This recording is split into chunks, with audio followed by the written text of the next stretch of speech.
नमस्ते दोस्तों, मैं जयराम रक्षित फिर सब लोग के बीच एक नए वीडियो के साथ आज मैं आप लोग को बताने वाला हूं कि यदि आप अपना इनकम टैक्स रिटर्न फाइलिंग कर लिए हैं, उसके बाद आपका इनकम टैक्स पोर्टल पर कुछ भी नोटिस वगैरह आया है, यानी कि यदि आपका इनकम टैक्स रिटर्न डिफेक्ट हो गया है, यानी कि डिफेक्ट रिटर्न हो गया है, तो उसको आपको कैसे सॉल्व करना है।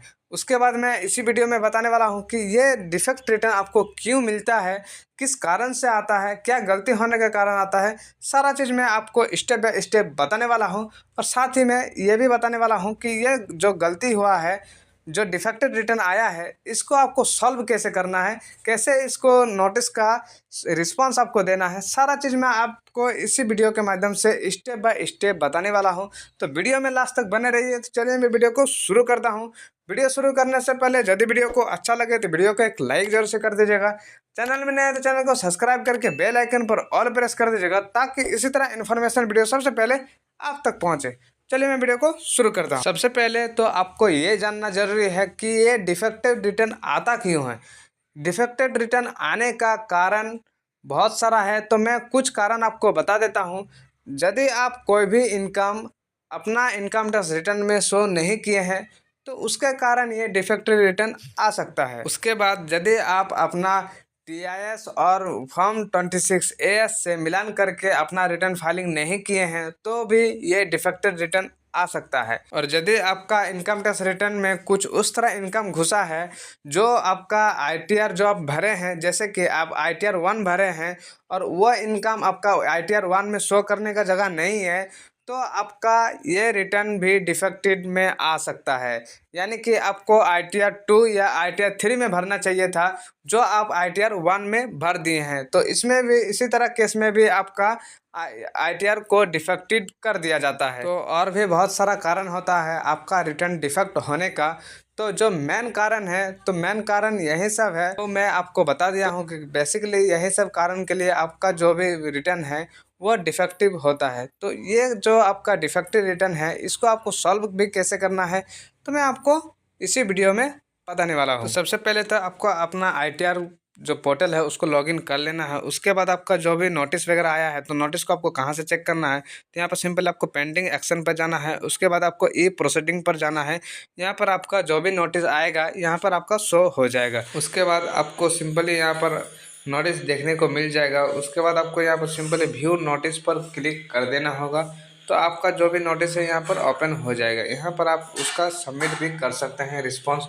सिंपल आप सबमिट रिस्पांस पर क्लिक कर देना होगा। आपको क्लिक करने के बाद आपके सामने कुछ इस तरह इंटरफेस ओपन हो जाएगा। यहाँ पर आपका जो भी नोटिस आया है, तो आपको क्यों नोटिस दिया गया है, सारा चीज़ डिटेल आपको यहाँ पर मिल जाएगा। उसके बाद आपको यहाँ पर ऑप्शन मिल जाएगा कि आप इससे एग्री है या डिसएग्री है। यदि आप इससे एग्री नहीं है यानी कि डिसएग्री है, तो डिसएग्री पर क्लिक करके आपको यहाँ पर आपको रीज़न देना होगा। तो 99.99% का ये जो डिफेक्टिव रिटर्न आता है वो सही रिटर्न आता है, यानी कि सही ही नोटिस देता है income tax department. Income tax department ऐसे ही आपको नोटिस नहीं देता। कुछ भी आपका इसमें डिफेक्टिव है तभी आपको ये नोटिस सेंड किया जाता है। तो आप इसमें एग्री करके ही अपना जो भी रिटर्न है वो आप यहाँ पर मॉडिफाई करके सबमिट कर दीजिएगा, तो आपका ये सॉल्यूशन हो जाएगा। तो कैसे आपको करना है, तो चलिए मैं आपको बताता हूँ नेक्स्ट में। तो सिंपली आपको इसमें एग्री पर क्लिक कर देना होगा। उसके बाद यहाँ पर आपको मिल जाएगा ऑफलाइन यूटिलिटीज़।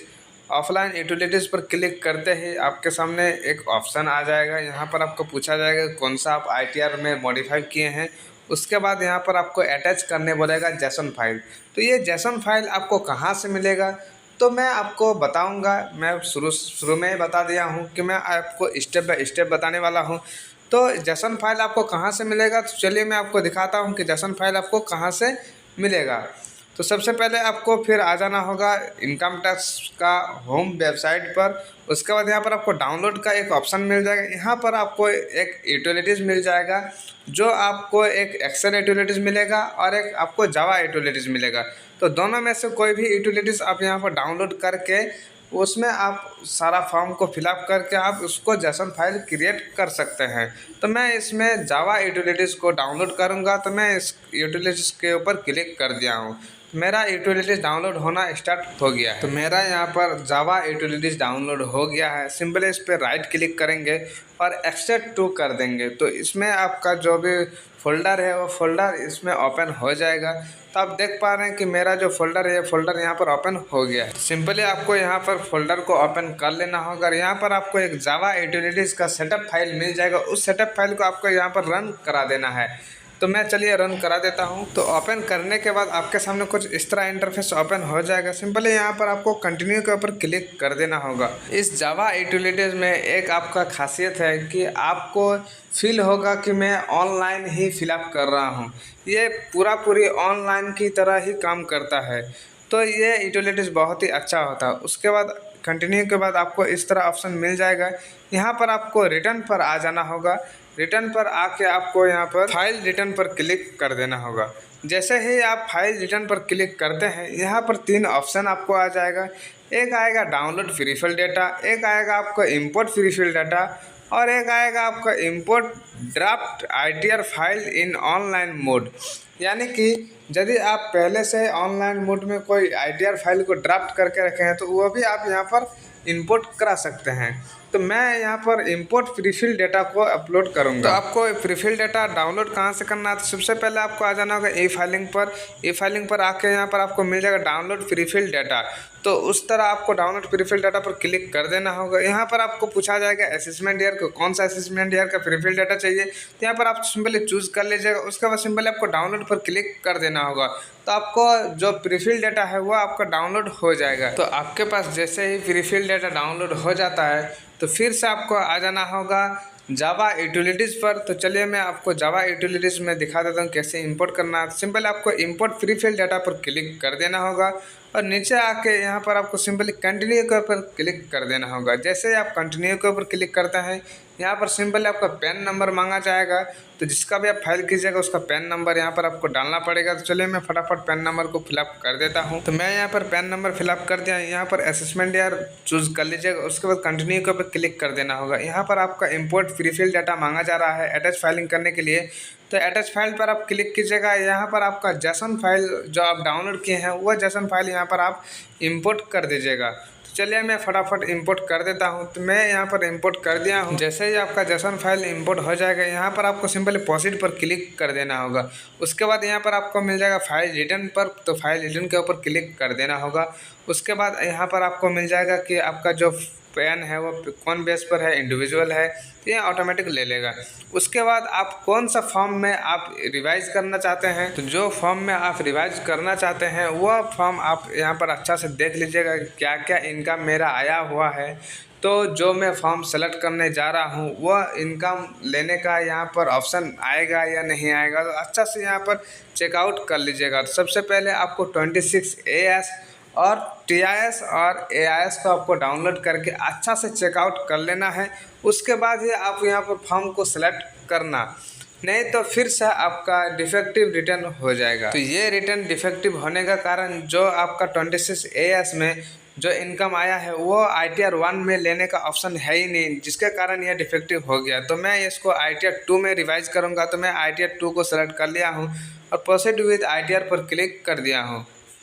उसके बाद आपके सामने कुछ इस तरह इंटरफेस ओपन हो जाएगा। यहाँ पर आपको सिंपली ओके पर प्रेस कर देना हो। ओके करने के बाद आपके सामने लेट्स गेट स्टार्टेड पर ऑप्शन मिल जाएगा आपको, तो उसमें आपको सिंपली क्लिक कर देना होगा। उसके बाद आपके सामने कुछ इस तरह इंटरफेस ओपन हो जाएगा। यहाँ पर सिंपली आपको अदर चूज कर लेना होगा। उसके बाद आपको सिंपली कंटिन्यू के ऊपर क्लिक कर देना होगा। उसके बाद आपके सामने कुछ इस तरह इंटरफेस ओपन हो जाएगा। आपको शेड्यूल आपका यहाँ पर ओपन हो जाएगा।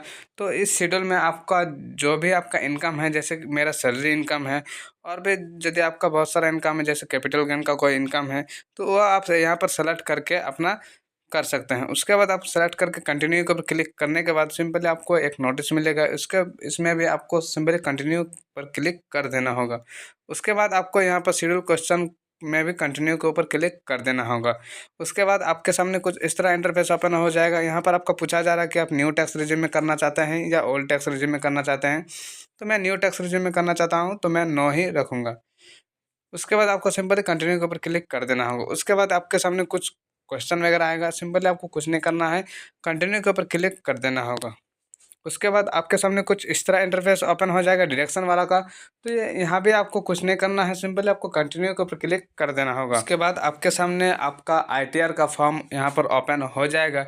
इसको आपको स्टेप बाय स्टेप सारा चीज़ आपको फिलअप करना होगा और सारा पेज को आपको कंफर्म कराना होगा। तो चलिए मैं सबसे पहले आपको पर्सनल डिटेल को कंफर्म करा के दिखा देता हूँ कैसे आपको कंफर्म करना है। सिंपल आप पार्ट ए जनरल इन्फॉर्मेशन पर आपको क्लिक कर देना होगा। उसके बाद आपको फाइलिंग स्टेटस पर आ जाना होगा। यहाँ पर ऑटोमेटिक फाइलिंग सेक्शन जो आपका रिवाइज का सेक्शन है वो ऑटोमेटिक यहाँ पर सेलेक्ट हो गया है, तो आपको रिवाइज रिटर्न नहीं करना है। आपको नोटिस जो मिला है उसके बिहाफ में आपको रिस्पॉन्स देना है, तो सिंपली आपको उसको नो कर देना है फाइलिंग सेक्शन को, और इसको आप ऑटोमेटिक यस हो जाएगा। और यहाँ पर आपका 139 सब सेक्शन 9 पर यह ऑटोमेटिक ले लेगा। यदि आपका कुछ दूसरा सेक्शन में नोटिस आया है तो आप यहाँ पर सेलेक्ट कर सकते हैं। उसके बाद आप थोड़ा सा नीचे आइएगा, यहाँ पर आपका जो आप पहले ओरिजिनल रिटर्न जो लगाए हैं उसका रिसिप्ट नंबर यहाँ पर मांगा जा रहा है। तो चलिए मैं आपको दिखाता हूँ कि रिसिप्ट नंबर और उसका डेट आपको कहाँ मिलता है। तो मैं आपको पोर्टल पर ले चलता हूँ। पोर्टल पर आने के बाद सिंपली आपको यहाँ पर ई फाइलिंग पर ऑप्शन मिल जाएगा, वहाँ पर जाना, इनकम टैक्स रिटर्न पर जाना, व्यू फाइल रिटर्न्स पर आपको क्लिक कर देना होगा। उसके बाद आपका जितना भी यहाँ पर फाइलिंग किए हैं सारा यहाँ पर शो हो जाएगा। तो यहाँ पर आप जो एक्नॉलेजमेंट नंबर है उसको आप कॉपी कर लीजिएगा और यहाँ पर आप उसको पेस्ट कर दीजिएगा। उसके बाद यहाँ पर फाइलिंग डेट मांगा जा रहा है, तो फाइलिंग डेट का यहाँ है 14 जुलाई 2024। तो मैं यहाँ पर 14 जुलाई 2024 वहाँ पर मैं डाल दूँगा। तो मैं यहाँ पर डेट को पुट अप कर दिया हूँ। उसके बाद आप थोड़ा सा नीचे आइएगा तो यहाँ पर आपका नोटिस का रेफरेंस नंबर मांगा जा रहा है और नोटिस कब आया है उसका डेट मांगा जा रहा है। तो फिर से आपको पोर्टल पर आ जाना होगा, यहाँ पर पेंडिंग एक्शन पर जाना होगा और ई प्रोसीडिंग पर आपको क्लिक कर देना होगा। यहाँ पर आपका जितना भी नोटिस आता है यहाँ पर आपको शो हो जाएगा। यहाँ पर जैसे आप नोटिस का यहाँ देख रहे हैं व्यू नोटिस ऑर्डर पर आपको फिर से क्लिक कर देना होगा और यहाँ पर आपको ये जो आपका नंबर है ये नोटिस का रेफरेंस नंबर है, तो इस सिंपली आपको यहाँ पर कॉपी कर लेना है और यहाँ पर आपको पेस्ट कर देना होगा। उसके बाद नोटिस कब आया है उसका भी आपको यहाँ पर डेट मिल जाएगा, तो वो डेट आपको वहाँ उसमें फिलअप कर देना होगा। तो चलिए मैं फटाफट ये सब फिलअप कर देता हूँ। मैं यहाँ पर सारा चीज़ पुटअप कर दिया हूँ। जो नोटिस का रिस्पांस देने का मेन काम है वह यही है, यानी कि रेफरेंस नंबर आपको और डेट, और उसके बाद आपको जो एक्नॉलेजमेंट नंबर है उसका नंबर और डेट, बाकी सब आप जैसे फाइलिंग करते हैं उसी तरह आपको सिंपली फाइलिंग कर देना होगा। चलिए मैं फटाफट फिलअप कर देता हूं। तो मैं यहाँ पर जनरल इन्फॉर्मेशन को कंप्लीट कर लिया हूं। उसके बाद नेक्स्ट में आपको मिल जाएगा शेड्यूल सैलरी का, यानी कि सैलरी का डिटेल। तो सिंपली आपको शेड्यूल सैलरी पर आपको क्लिक कर देना होगा। तो सैलरी का डिटेल आपको पहले से ही फिलअप किया हुआ रहेगा फॉर्म 16 के अनुसार। तो सिंपली आपको इसमें कुछ नहीं करना, सिंपली आपको खाली चेकआउट कर लेना है और सिंपली कंफर्म पर क्लिक कर देना होगा। तो शेड्यूल सैलरी भी मेरा यहाँ पर कंप्लीट हो गया है। उसके बाद आपको नेक्स्ट स्टेप पर मिल जाएगा यहाँ पर अदर सोर्स का इनकम। तो अदर सोर्स पर आपको सिंपली क्लिक कर देना होगा। तो अदर इनकम में जो आपका बैंक का इंटरेस्ट या डिपॉजिट का इंटरेस्ट जितना भी है सब ये ऑटोमेटिक फिलअप हो जाएगा। सिंपली आपको चेकआउट कर लेना होगा अच्छा से। तो मैं यहाँ पर चेकआउट कर लेता हूँ। उसके बाद मेरा यहाँ पर जो 26 AS में जो इनकम आया है, इनकम का जो सेक्शन है 194 A, तो आपका भी ये सेक्शन से इनकम आता है तो आपको कहाँ डालना है वो भी आप देख लीजिए। तो यहाँ पर आपको 2 नंबर पर मिल जाएगा income chargeable at special rate, यानी कि स्पेशल रेट पर आपका जो इनकम है वह यहाँ पर डलाएगा। इसी के कारण मेरा जो रिटर्न है वह डिफेक्टिव हो गया था, तो मैं इसको अभी पुटअप कर दूंगा। उसके बाद आपके सामने कुछ इस तरह इंटरफेस ओपन हो जाएगा। यहाँ पर आपको नेचर ऑफ इनकम सेलेक्ट कर लेना होगा। तो जो भी आपका इनकम का नेचर रहेगा वो आप यहाँ पर सेलेक्ट कर लीजिएगा। उसके बाद सिंपल आपको नीचे भी एक नेचर मिल जाएगा, वहाँ भी आपको यहाँ पर सेलेक्ट कर लेना होगा। तो चलिए मैं फटाफट सेलेक्ट कर लेता हूँ। तो मैं यहाँ पर सेलेक्ट कर लिया हूँ। तो उसके बाद मैं 26 पर आ गया हूँ।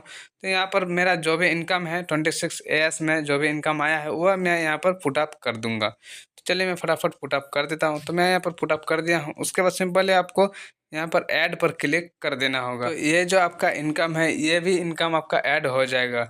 अगले बार ITR 1 में ये स्पेशल रेट का इनकम डालने का ऑप्शन नहीं था, इसके कारण ये इनकम छूट गया था। तो इसी के वजह से मेरा जो रिटर्न है वो डिफेक्टिव आ गया था।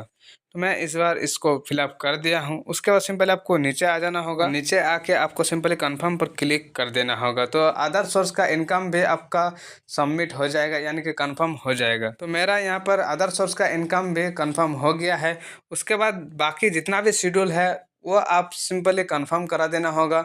तो चलिए मैं फटाफट कंफर्म करा देता हूँ। तो यहाँ पर आप देख पा रहे हैं कि मेरा जो भी जितना भी शेड्यूल था वो सारा कंफर्म हो गया है। उसके बाद मैं पार्ट बी टीटीआई पर क्लिक कर दूंगा। यहाँ पर आपका जितना भी आपका टैक्स कटा है यानी कि टीडीएस कटा है और कितना आपका टैक्स बन रहा है, सारा चीज़ यहाँ पर आपका आ जाएगा। तो उसको आप अच्छा से चेकआउट कर लीजिएगा। तो मेरा जो इनकम है उस इनकम के ब्याज में कुछ मेरा यहाँ पर टैक्स बना है। यदि आपका भी इसी तरह कुछ टैक्स बनता है तो आप उस टैक्स को तुरंत भी पेमेंट कर सकते हैं। यदि तुरंत नहीं करना चाहते हैं तो पे लेटर करके आप उसको सबमिट भी कर सकते हैं रिटर्न को, बाद में आप उसको पेमेंट कर दीजिएगा। तो मैं यहाँ पर पे लेटर कर दूंगा, अभी मैं पेमेंट नहीं करूँगा।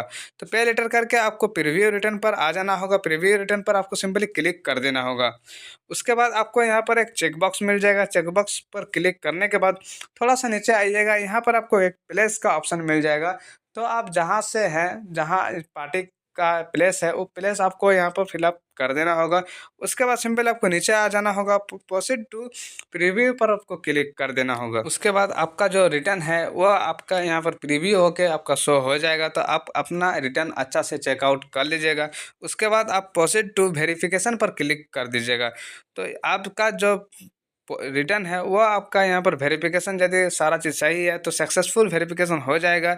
उसके बाद आपको यहाँ पर डाउनलोड जेसन का ऑप्शन मिल जाएगा। तो ये जेसन आप यहाँ से डाउनलोड कर लीजिएगा। तो डाउनलोड करने के बाद आपका जो यही जेसन फाइल आप जो नोटिस का जो रिस्पांस दे रहे थे उसमें आपका जो जेसन फाइल मांगा जा रहा था, तो यही जेसन फाइल आप उसमें पुटअप कर सकते हैं। तो कैसे आपको पुटअप करना है, तो चलिए मैं आपको दिखाता हूँ। मेरा यहाँ पर जेसन फाइल यहाँ पर डाउनलोड हो गया है। तो मैं लेके चलता हूँ आपको पोर्टल पर, इनकम टैक्स पोर्टल पर। तो मैं आ गया हूँ इनकम टैक्स पोर्टल पर। उसके बाद सिंपल आपको पेंडिंग एक्शन पर क्लिक करना है। ई प्रोसीडिंग पर आपको क्लिक कर देना होगा। यहाँ पर आपका जो नोटिस है यह नोटिस यहाँ पर आपका शो हो जाएगा। तो नोटिस यहाँ पर आप देख पा रहे हैं, जो मेरा नोटिस है यहाँ पर आ गया है। तो सिंपली आपको व्यू नोटिस ऑर्डर पर आपको सिंपली क्लिक कर देना होगा। उसके बाद सबमिट रिस्पॉन्स पर आपको क्लिक कर देना होगा। तो आपका जो भी नोटिस आया है ये आपका पूरा डिटेल में आपका खुल जाएगा कि क्या के कारण से आपका नोटिस आया है। अच्छा से आप पढ़ लीजिएगा। उसके बाद सिंपल आपको आई एग्री पर क्लिक कर देना होगा। यहाँ पर ऑफलाइन यूटिलिटीज़ पर क्लिक कर देना होगा। उसके बाद यहाँ पर आप जो ITR टाइप है वो आप सेलेक्ट कर लीजिएगा, कौन सा ITR में आप रिवाइज किए हैं यानी कि सुधार किए हैं। उसके बाद सिंपल अटैच फाइल पर आपको क्लिक कर देना होगा। अटैच फाइल में आपको जेसन फाइल अटैच करना होगा। तो जो आप जावा यूटिलिटीज़ से जेसन फाइल क्रिएट किए हैं वो जेसन फाइल यहाँ पर आपको अपलोड कर देना होगा। तो मैं जेसन फाइल को अटैच कर दिया हूँ। उसके बाद सिंपली यहाँ पर चेकबॉक्स मिल जाएगा, उस चेकबॉक्स को आपको सिंपली क्लिक कर देना होगा। उसके बाद सिंपली यहाँ पर आपको सबमिट कर देना होगा। तो चलिए मैं इसको सबमिट कर देता हूँ। तो आपका जो नोटिस आया हुआ था वह आपका सक्सेसफुल रिस्पांस में सबमिट हो गया है। तो इसी तरह आप भी अपना नोटिस को अच्छा से रिस्पांस सबमिट कीजिए ताकि बार बार आपका नोटिस नहीं आए। आई होप इस वीडियो को आपको बहुत कुछ सीखने को मिला होगा। यदि इस वीडियो को अच्छा लगा है तो वीडियो को एक लाइक जरूर से कर दीजिएगा। चैनल में नया है तो चैनल को सब्सक्राइब करके बेल आइकन पर ऑल प्रेस कर दीजिएगा ताकि इसी तरह इन्फॉर्मेशन वीडियो सबसे पहले आप तक पहुंचे। फिर मिलते हैं हम लोग नेक्स्ट वीडियो में, तब तक के लिए जय हिंद, वंदे मातरम, थैंक यू।